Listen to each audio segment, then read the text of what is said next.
Well, LGBTIQA+ gender fluid ideology and its agenda to capture children is unravelling before our eyes. England became the latest country to ban the use of puberty blockers on children. This is fantastic news. Joining me to discuss this is our regular contributor, Kirralie Smith from Binary. Kirralie, this is big news, isn't it? Yeah, it sure is, Lyle, and about time too. We know that the puberty blocker program has been on pause in the UK due to the Cash report. However, now they have decided to ban it. The Tavistock Gender Clinic will be finally closed at the end of this month, and affirmation pathways are going down the toilet, which is fantastic news for everyone in the UK. Unfortunately, here in Australia, though, our politicians don't seem to be taking note.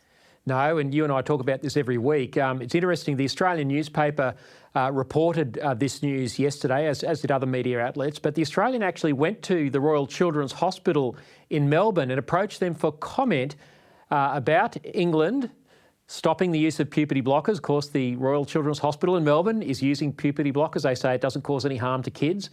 They won't talk to the media. What are they hiding?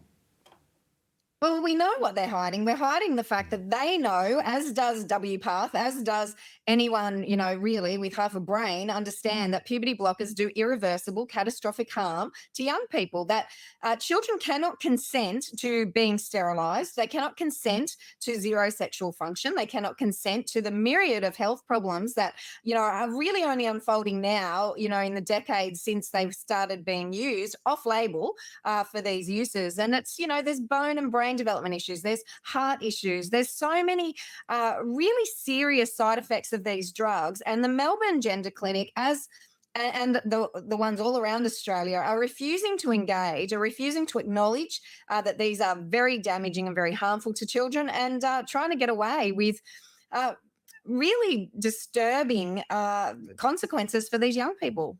Yeah, it's not just the clinics as well, but the two health ministers were also approached for comment from the Australian this week. Mary-Anne Thomas, the Victorian Health Minister, who we've talked about before, and also Shannon Fentiman, the Queensland Health Minister, both said nothing to see here, everything's fine at the child gender clinics. With politicians like these, our kids are really in quite dangerous hands, aren't they? Yeah, absolutely. And look, they're not being held to account. They get away with whatever they want to get away with, all for the sake of an agenda, an ideological agenda. These people are not health experts by any stretch of the imagination. There's muzzling the actual health experts and censoring the data that we do have. It's all a political game, and unfortunately, the victims are mounting. And I think that we're going to see, as you and I have discussed a lot of lawsuits, but unfortunately tragedy unfolds as people are doing this irreversible harm to children. Yeah, no, that's right.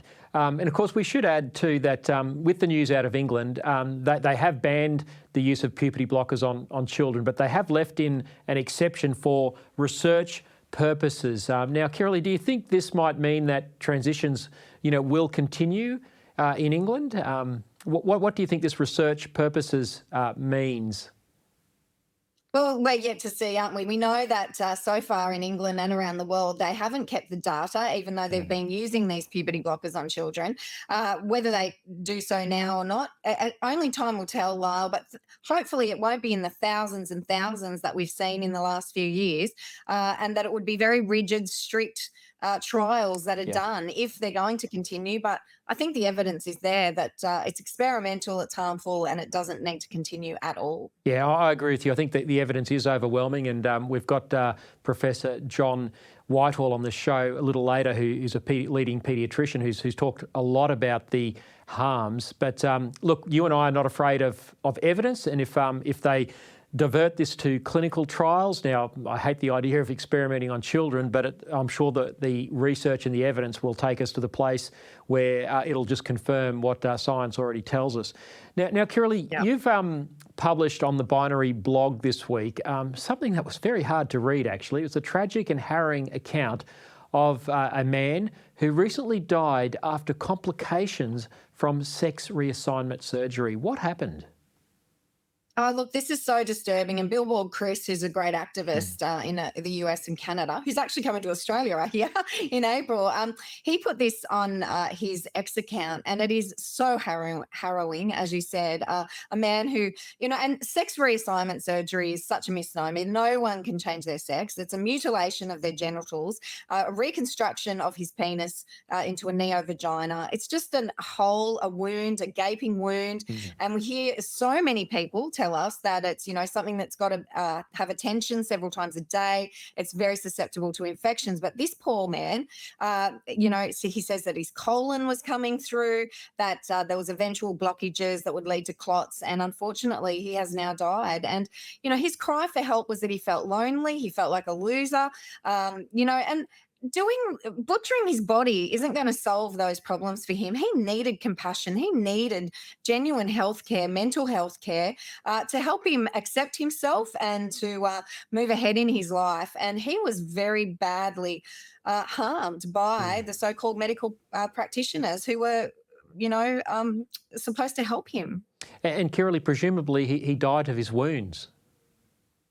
That's what I understand. That's what the post definitely indicated. So extremely tragic. He's not the only one, Mm. and we do know we're increasingly hearing the stories of detransitioners who are left with these horrific wounds to deal with. It hasn't resolved their gender incongruence issues, and it's complicated the mental health, the trauma, the abuse issues they already had going into those sort of surgeries. Well, Kirralie, I hope that these sort of stories, which, as you say, are more and more frequent, will help people reassess what they think when they see these rainbow flags and being displayed in our streets at Mardi Gras time and Pride festivals in our communities and the rainbow lanyards, because this is not some benign flag, is it? It carries with it something far more sinister. Oh, it is absolutely sinister, and it is doing irreversible harm, not just to young people, but to young adults as Mm. well. They're being lied to, they're being deceived into believing a lie that they could change their sex, or if they put on these masks that appear to change their sex, that their problems will be resolved. Very rarely happens. There might be a small honeymoon period, but these people are very vulnerable. They're being taken advantage of.